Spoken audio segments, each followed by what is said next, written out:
The need for help keeps growing. More people in America now living in poverty.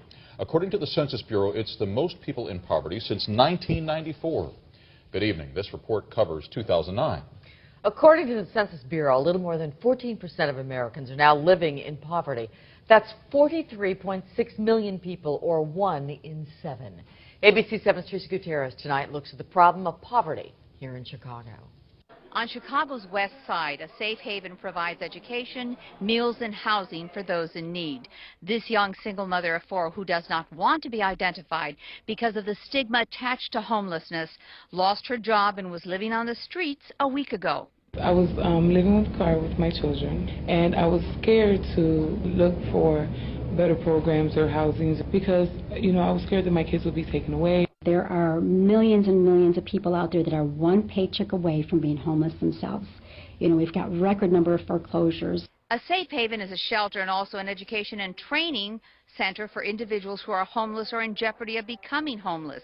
The single mother in her 20s will be able to live here in dignity in a private room with her children until she gets the training to be on her own. At first, you kind of feel like a failure as a parent, but I've been here 5 days, and they have a lot of hope. 44-year-old Linda Susan Benia just moved here from Michigan with her 10-year-old son to look for work and shelter, and was fortunate to find a home at a safe haven for her son Mike.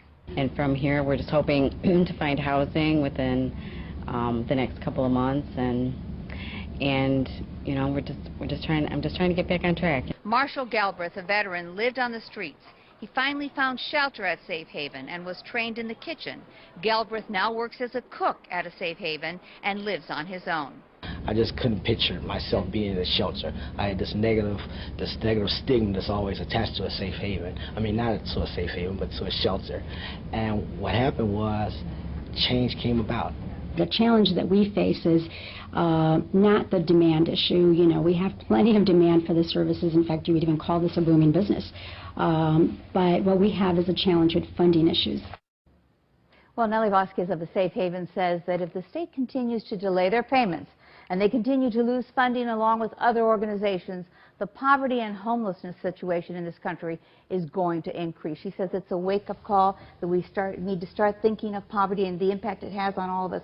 And a Safe Haven has 16 sites in the city with 1,200 beds, and they're filled every day. 1,200 people. Wow, astounding numbers. All right, Teresa, thank you.